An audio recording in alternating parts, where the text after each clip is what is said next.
Désolé. Hein. Ouais, parce que du coup, je vais reparler de la partie certification, c'est vraiment intéressant. Il y a pour ceux qui seront intéressés, je le dis avant, il y a pour ceux qui seront intéressés des brochures de BSI qui sont sur le fond sur la table. Peut-être pas pour tout le monde, mais ceux qui sont intéressés, vous pourrez prendre ces brochures-là. C'est une brochure qui a été chez nous. J'ai 30-40 minutes. Dans le vent, ça va être bien. Donc, moi, l'intervention du gouvernement, ça va être un mot et basta. Non, mais c'est très bien, pareil. Faut parler fort, faut parler fort. Parce que... Alors, je vais commencer par. Je vais me présenter, parce qu'on est là. On est là pour ça. Donc, je vais vous parler de moi un petit peu. Je vais vous parler de BSI et après, je vais avoir besoin de votre connaissance en fait. Parce que moi, je viens, même si je suis originaire de France, j'ai habité pendant 15 ans quasiment en Asie. J'ai très peu d'informations par rapport à la zone Europe. Et en fait, je suis là pour discuter justement du futur de la certification, peut-être même je peux mettre par là, du futur de la certification en Europe et surtout en France en fait, avoir vos informations.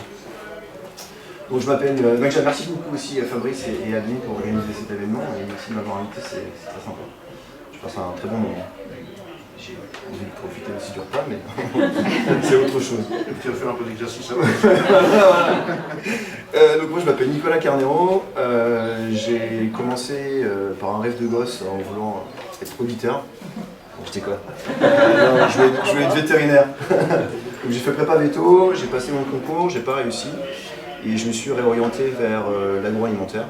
Je suis assez content parce que j'ai pas mal de potes qui sont véto aujourd'hui et quand on voit l'horizon vétérinaire, c'est un peu complexe. Pour votre information, en fait, il y a deux grandes compagnies qui rachètent la totalité des cliniques véto en France, qui sont Royal Canin et son concurrent chez Nestlé.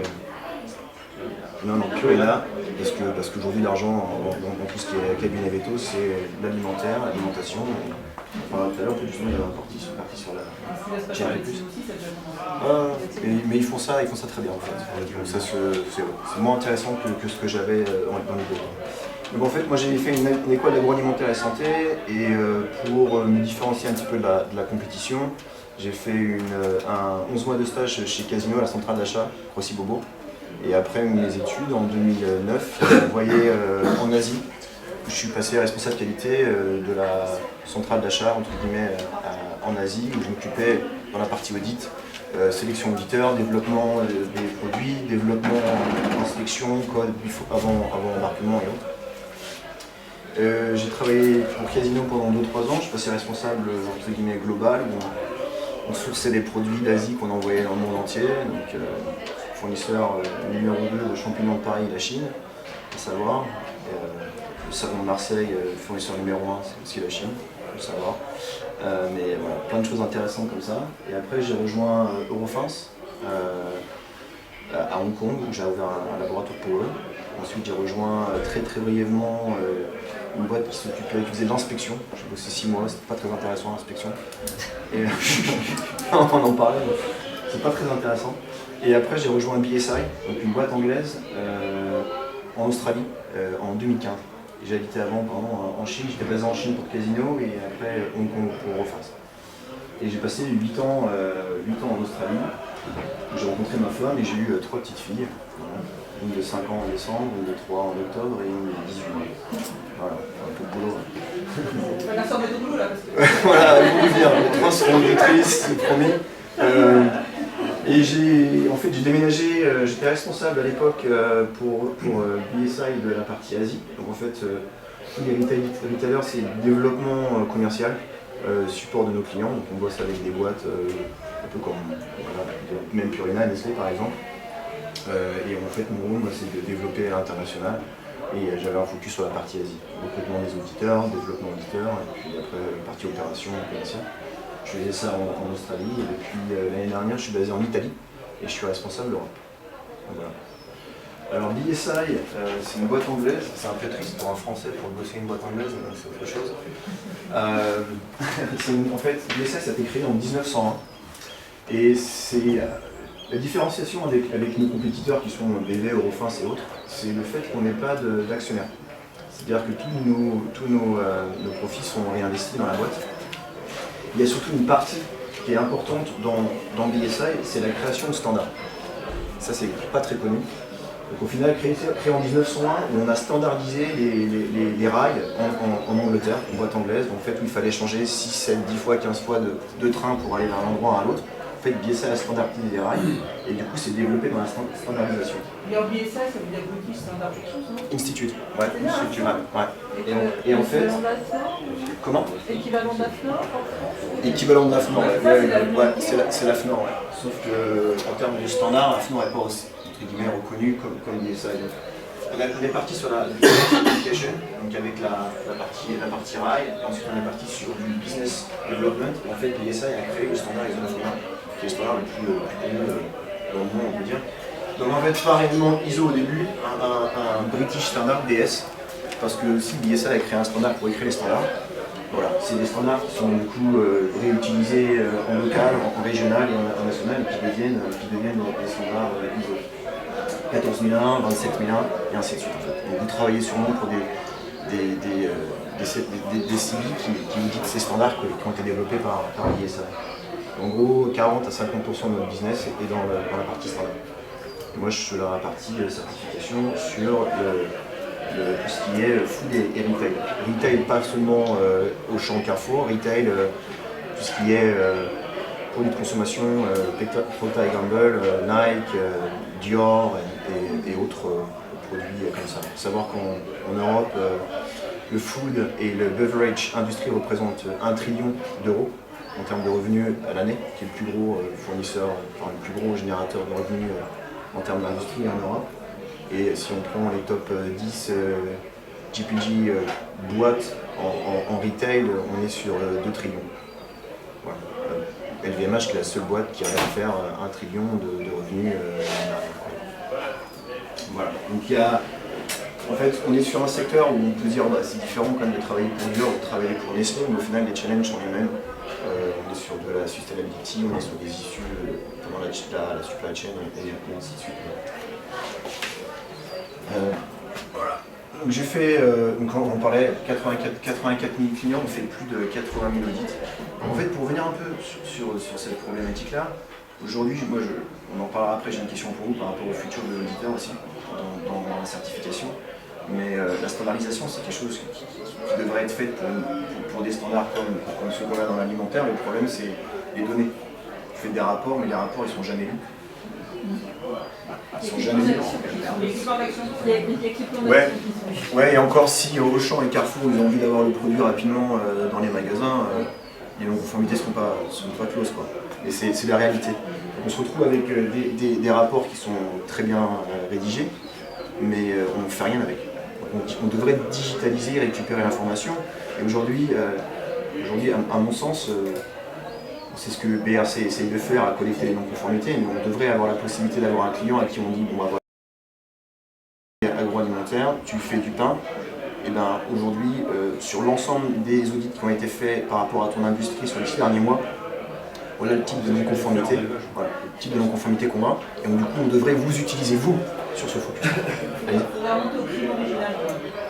Le crime original, c'est que si vous voulez des certifications, donc BRC ou FS, ils n'ont pas été mis en place pour faire de l'amélioration, ils ont été mis en place pour partager la responsabilité. Parce que quand les distributeurs ont su qu'ils seraient co-responsables en quelque part, oui. Ils sont dit là, alors on va prendre un troisième larron. Le troisième larron, c'est une certification. Bien sûr. Et en fait, quelque part, le rapport, tout le monde s'en fout. C'est vrai. Non, mais c'est vrai, il peut caricature, c'est vrai. Tout le monde s'en fout. Par contre, l'objectif de départ, c'est de partager la responsabilité aussi avec un tiers, l'organisateur. Bien sûr. Et ça explique aussi tous les dysfonctionnements qu'on a en fait. Et on essaie, par la partie standard, d'aller chercher un standard commun. On pense, nous, être l'ISO 22000, qui irait du coup sur les FSSC 22000, qui serait commun un peu à tout le monde. Quand on voit BRC et IFS, c'est 80-85% de similarité dans les standards. Mais ce que je voulais dire aussi, c'est que maintenant on se retrouve dans des boîtes comme Nestlé ou Danone, sans les nommer, où le responsable qualité, son rôle numéro 1, c'est de passer l'audit. C'est pas de s'améliorer. Le rôle numéro 1 d'un responsable qualité dans une boîte aussi large que ça, c'est de passer l'audit. Exactement. Donc aujourd'hui, c'est de la négociation. Vous êtes dans l'audit, tout le monde est content, j'ai vu mes trucs, moins les 5 non-conformités, plus que 4, plus que 3. Bon, plus que 3, alors c'est comme ça que ça se passe. Et c'est malheureux en fait. Non, mais vous voyez ce que je veux dire, il y a quand même une partie de négociation avec le responsable qualité qui fait que souvent il faut aller justifier, il y a un commentaire. Vous espérez que l'auditeur ne négocie pas trop avec le responsable qualité, parce que là, je pense que ça peut poser quelques problèmes, que ce soit au contrat ou au niveau de l'IFS. Je ne sais pas ce que t'en penses. Négociation, peut-être pas le mot. Hein. J'ai habité qu'un an en Asie, je parle pas bien français, c'est peut-être pas le mot. Pas en tant qu'océan. Jean-Claude Van Damme. Moi j'avais fait 18 ans en Grèce, Ouais. et il y a vraiment une qualité à la française. Ouais. Ouais. Et ces histoires de négo, etc. C'est bien, c'est pas bien. en France, Le fromage, c'est une comme ça, hein. française. Non, il y a une approche à la française, alors qui est un peu psychorigide, hein, Ouais. mais qui est réelle et qui est liée aussi à l'historique. Parce qu'on parle un truc originel aussi. Hein.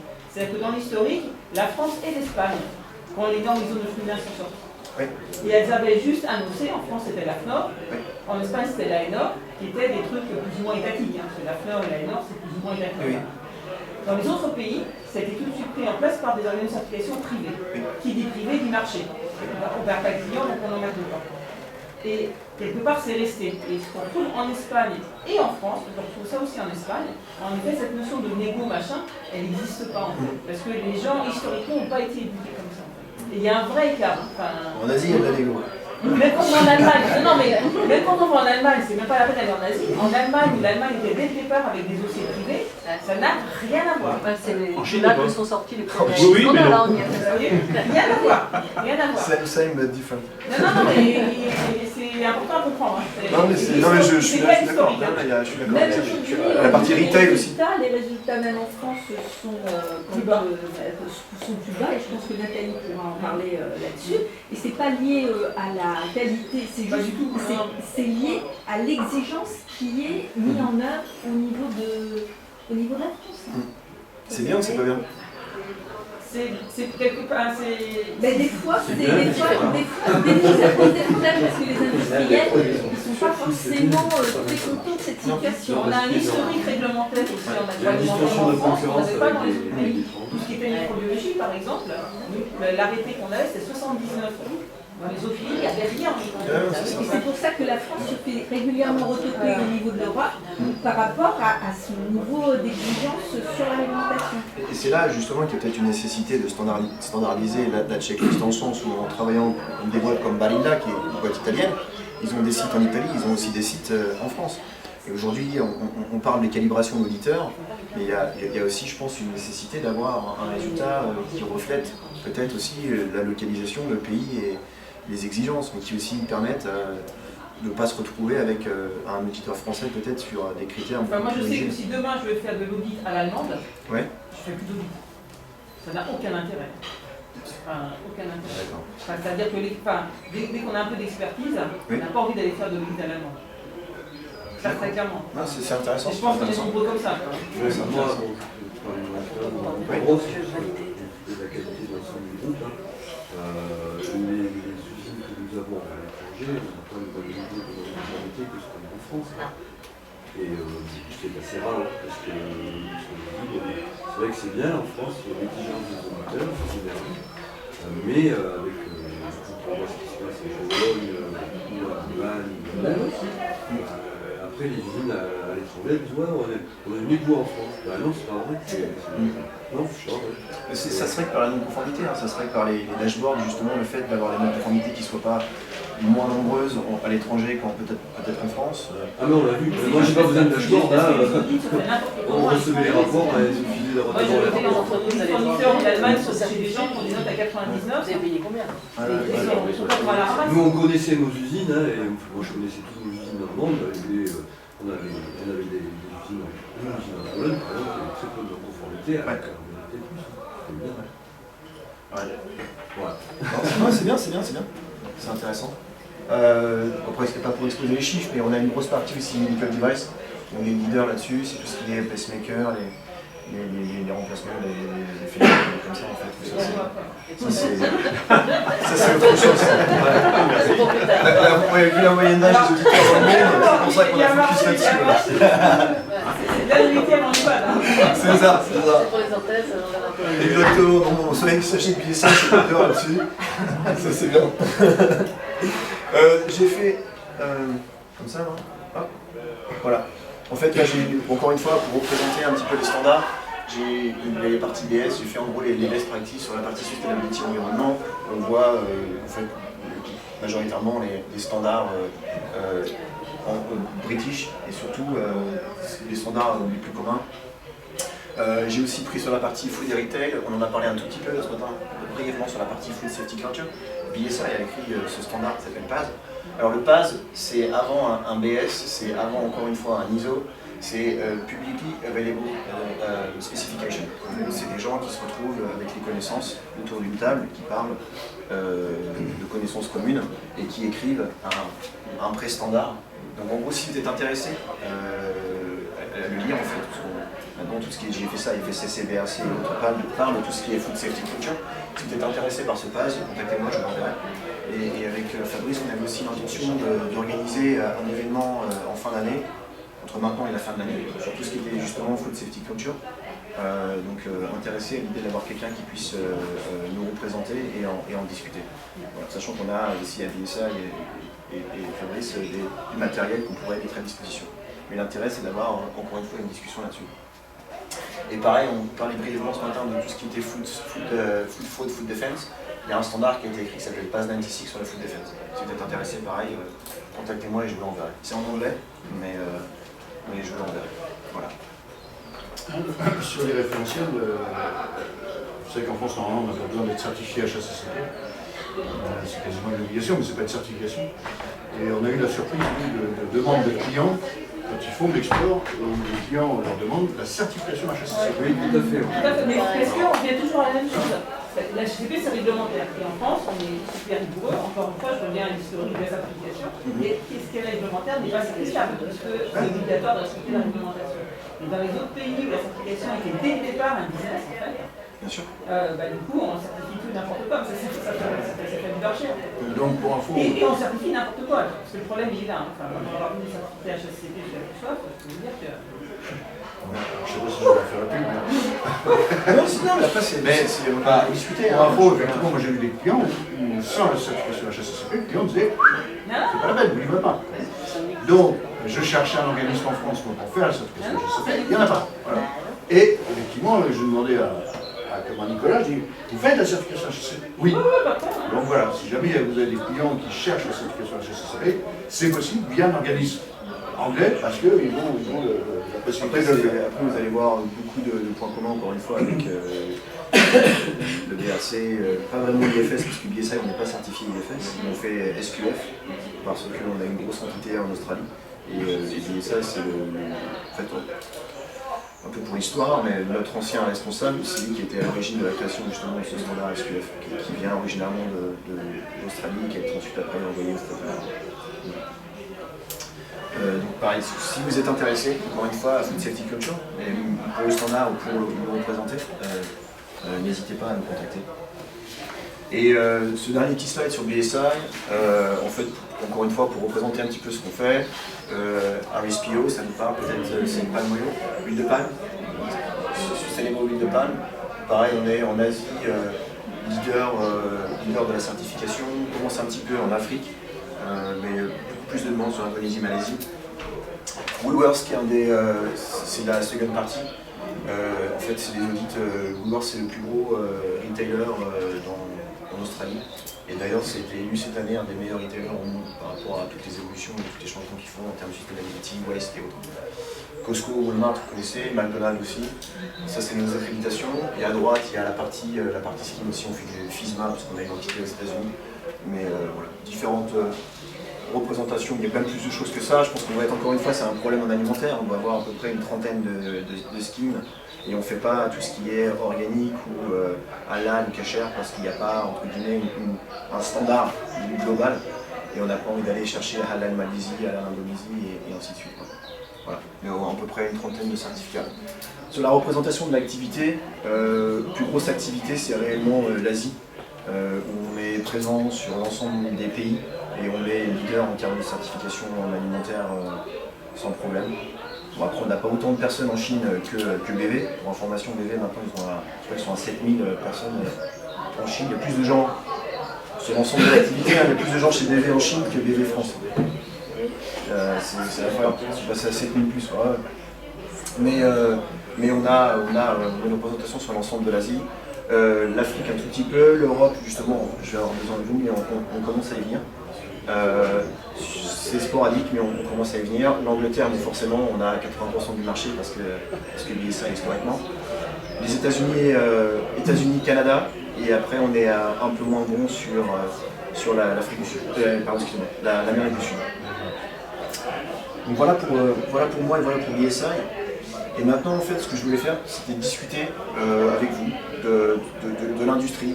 Encore une fois, je pense avoir une bonne connaissance de l'Asie. L'Europe, j'y suis arrivé l'année dernière. Je suis basé en Italie. L'Italie, ça se passe aussi pas trop mal pour nous. La France, beaucoup moins bien en termes de développement. Vous l'avez mentionné tout à l'heure aussi, la recherche d'auditeurs. C'est vraiment très difficile. Je pense que la solution est numérique, mais bon, on en verra. On y viendra. Le chat, l'AI, je pense qu'on y arrivera. Si on peut embarquer les jeunes aujourd'hui, c'est la solution. Il n'y en aura pas d'autre. Je pense aussi, ouais. Après, il y a une partie, on sait tous, hein, mais pour devenir un auditeur, il faut avoir de l'expérience.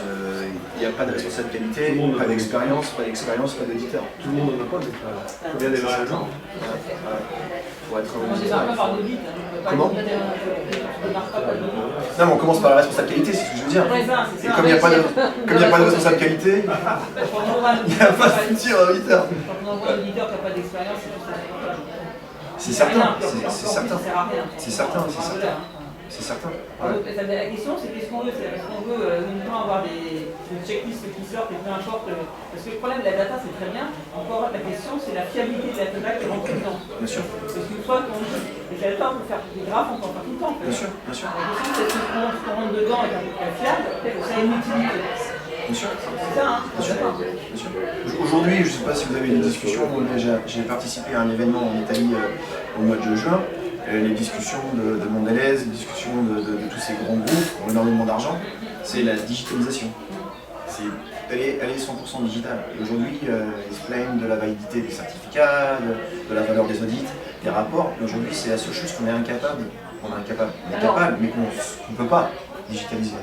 Au moins, je reviens sur l'humain, parce que si on prend le cas de Bitoni, il y a eu un reportage, toujours à charge, moi qui m'a fait quand même poser quelques questions sur nos audits et puis la digitalisation. Il y a un opérateur qui disait, ben oui, on nous a confié le contrôle du nettoyage. Sauf que moi, mon collègue, ça me faisait suer. Globalement, je caricature, mais c'était ça. Ça me faisait suer de renettoyer. Donc il me disait, cherche pas, tu fais ton contrôle où c'est propre visuellement, va pas t'emmerder à aller chercher dans le truc. Bah oui, mais le problème, il est là, donc la donnée, je rejoins Marie-Sophie, c'est que la donnée, elle est bonne, sauf que l'opérateur, il va pas s'emmerder à refaire un boulot. C'est que la pizza, elle a des échelles à colis. Bah voilà, non mais, c'est exactement ça. Et c'est ce qui a été.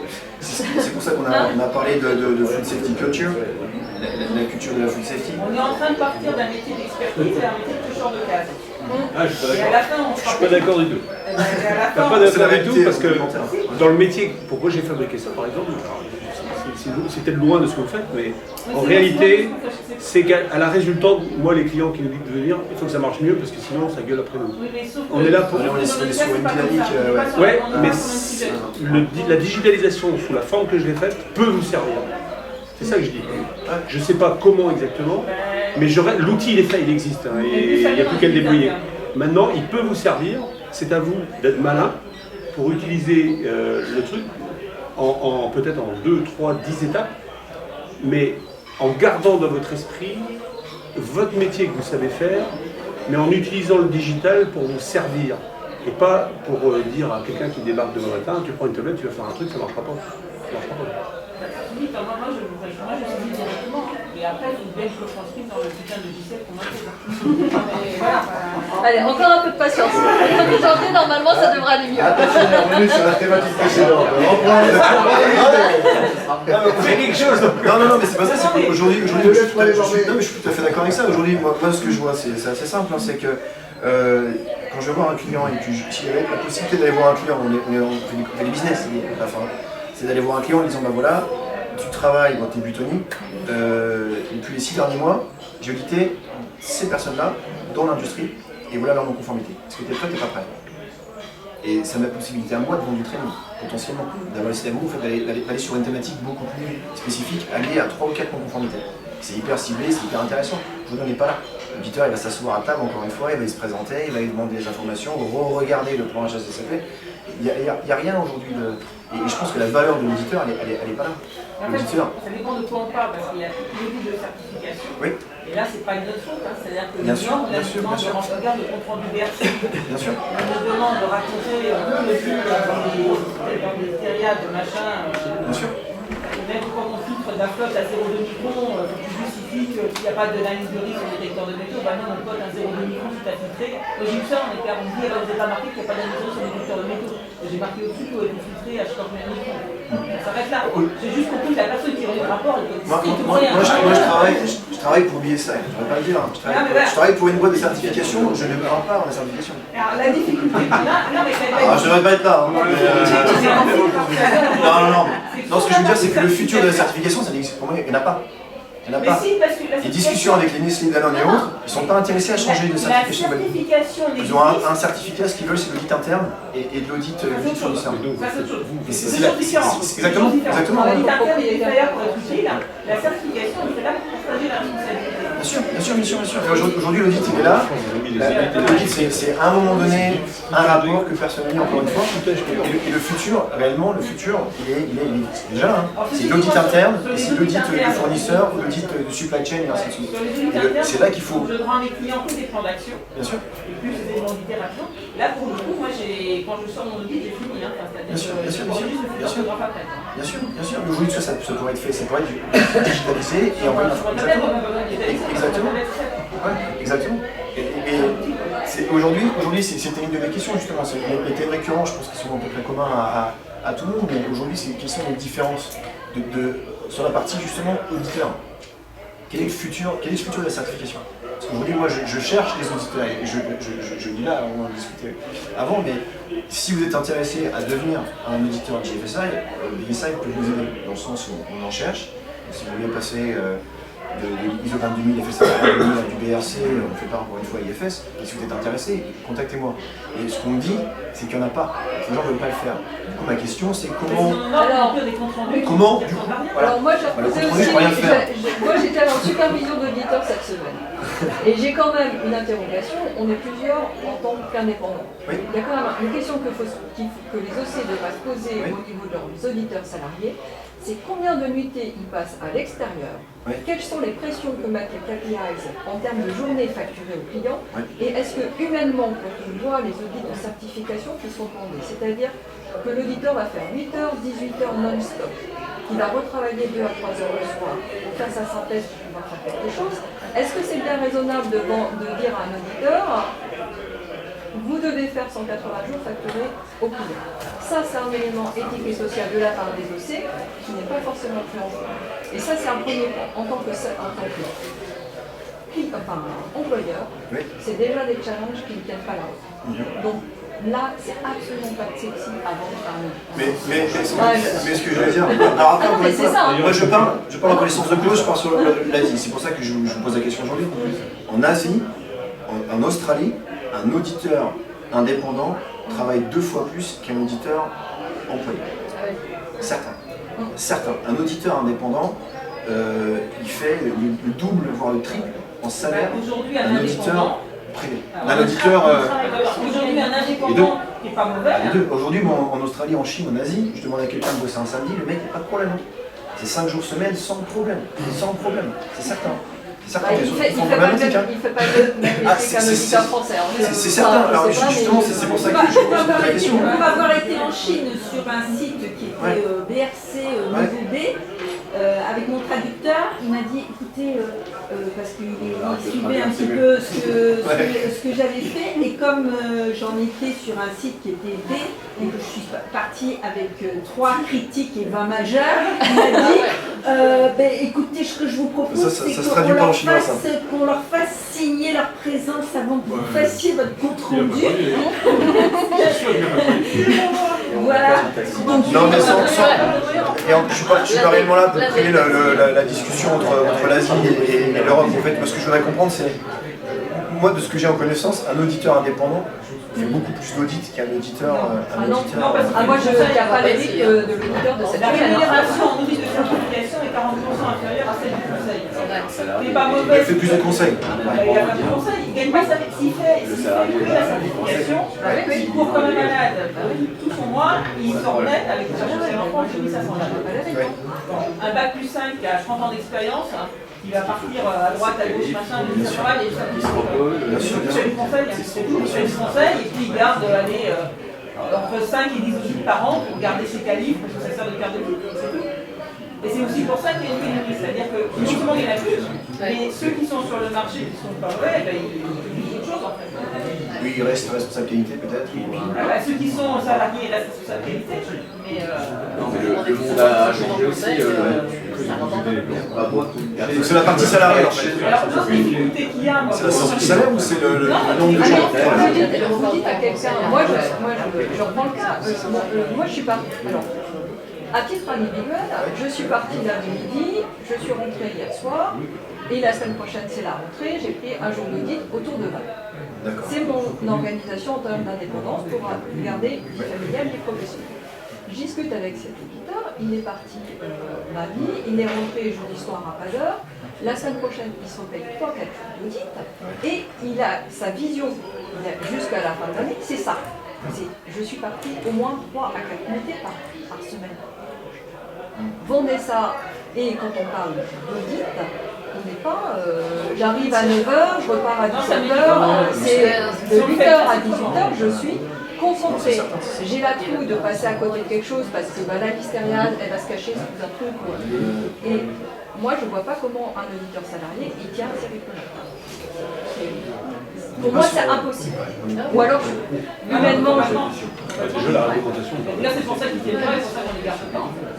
Et sur les finances, c'est un peu le même problème, sauf que nous on adapte, mais du coup on diminue de L'éditeur pour aller faire des cochons, L'autre difficulté qu'il y a aussi, c'est que les métiers de l'agro, ce sont la dame de la qualité. Ça veut dire quoi? Ça veut dire que le sourcil du conducteur, ça va être assez féminin. Et une femme, sa particularité, c'est qu'en général, entre 25 et 45, elle a fait des enfants. Et quand on a des enfants petits, on ne peut pas être parti 4 jours par semaine, même pas 3 jours par semaine, chaque semaine, c'est pas vrai. C'est certain, c'est Quand on certain. est maman, ça n'est pas possible. On était 106 nouveaux, on était 6 garçons. Ça m'a pas dérangé, mais. Non, mais... Le ratio était pas mal. Mais le problème c'est ça, c'est une solution qui est extrêmement féminisée et les déplacements, quand les enfants sont petits, enfin jusqu'à 10 ans à peu près, c'est pas, et même quand ils ont 12-13 ans, si on les varie toute la semaine, toutes les semaines, ça, c'est pas possible, ça ne fonctionne pas. Moi je sais que les miens... Comment on fait alors? Oui, déjà mieux. Et il y a un problème de rémunération aussi, parce que pour les indépendants, il y a un problème de Moi j'ai vu, j'ai rémunération. été surpris. Ouais. Les prix pour les études de certification, c'est vraiment très bas. Bah, c'est C'est pas intéressant 40% du tout, du prix du conseil. C'est pas intéressant. Non mais c'est aussi simple que ça. C'est la répartition de la valeur qui n'est pas cohérente parce que des fois tu vois passer les nuits, enfin moi je les vois en plus. Tu te dis mais en fait c'est 30, 70, c'est quoi cette histoire ou de faire de la marge sur les frais de dette, c'est n'importe quoi. Ils ont pas baissé là. Est-ce que vous connaissez les journées de Ils ont augmenté. l'entreprise? Ou de vendre 3 jours et puis le si on auditeur fait il le est payé ratio, 2 enfin, il y a quand même un certain nombre de frais, hein, parce que l'accréditation coûte cher, un audit TFS, il faut télécharger des Tous les trucs, autres mais il y a sont effectivement la répartition sur les dire l'auditeur qui fait un audit de 3 jours, qui est parti 3 jours et demi, qui va faire son rapport, c'est du récurrent, ça devrait être qui a cette difficulté de se dire allier vie privée, vie professionnelle, santé, parce que quand on mange à l'extérieur, on mange pas toujours à la maison, enfin, c'est un ensemble. La réparation de la pas de société d'auditeur. Voir le risque de se faire cambrioler. On a une auditrice 3 fois cambriolée. Elle n'est pas venue aujourd'hui parce qu'elle s'est fait cambrioler hier en retour d'audit. Et elle a révisé, c'est la 3e fois qu'elle s'est fait cambrioler. Elle s'est fait pirater le truc. Ben non, mais a priori, elle s'était fait pirater sa messagerie et avec tout son agenda, et j'ai l'impression que c'était posé en fait. Qui s'était posé, c'est Même pas agenda Catherine Pabellon. Sinon, elle avait. Donc la question que j'ai, on est sur les paysages France, mais est-ce que vous pensez qu'il y a encore de la place pour une entreprise comme BSA sur le paysage Déjà, les outils de BRC en France, il n'y a pas le marché, il est en train de s'effondrer. Et les gens vont vers quoi, le 2000 Non, le FSSC. En fait, ils vont faire rien du tout. En général, c'est les IFS, BRC, et en fait, avec les outils de l'Europe, moins en moins d'export sur l'Angleterre, et donc ils n'ont plus besoin du BRC. D'accord. Ils arrêtent une norme, ils avaient en général déjà l'IFS, ils gardent de l'IFS, ils ont arrêté. Donc le BRC, vraiment, ça se passe pas de la fin. Avec Cohésion, c'est comme s'il y avait le devis pour les éditeurs. C'est plus compliqué de Alors il y a DLV qui a DLV dans les Ouais. Nous, on a de plus en plus de demandes en FSSC dans 2000. C'est pas un marché de Ah oui, on en dit non, le BRC, c'est pareil. Bah, déjà, c'est filmé, je pourrais pas le dire, mais. Moi, ça fait plusieurs fois que t'es fait coincer. Ouais, exactement. Je suis pas piraté, non, j'ai jamais été un grand fan de la partie BRC. On parle d'argent répartition, c'est le BRC, le coût entreprise. C'est le coût. Sur le coupé. Ouais, voilà. Non, mais la question réelle, c'est ça, c'est qu'il manque d'auditeurs. Les gens ne veulent pas être responsables qualité. Pour être un auditeur dans la certification, il faut avoir de l'expérience, donc il faut passer par le responsable qualité. Non, ça peut être des responsables production, aussi. Oui. Oui, il faut avoir expérience, justifier d'expérience pendant un minimum de 3 ans, ça fait... Ouais. 3 ans par type de... Exactement, par type de qualification. Ouais. Et justement, par rapport à... J'en un peu par rapport à l'industrie. Les challenges que vous avez, vous, c'est quoi? C'est d'aller dans une entreprise qui n'a plus de resto de qualité. Vous parlez avec qui alors? De fin de carrière.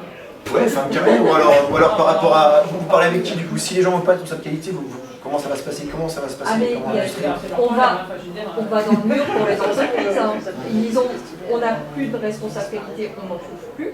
Donc les entreprises, il va falloir qu'elles redéfinissent la fonction de responsable qualité. Parce qu'elles remontent la rémunération un petit peu aussi, parce que les bons, ils ne sont pas dans l'industrie agroalimentaire. Dans d'autres secteurs. On parle de qualité, de sécurité alimentaire et on parle de système de management. Enfin, donc on a trop de choses sur la rémunération. C'est des lois qui sont complexes, il y a des choses qu'on va payer de voir de l'organigramme.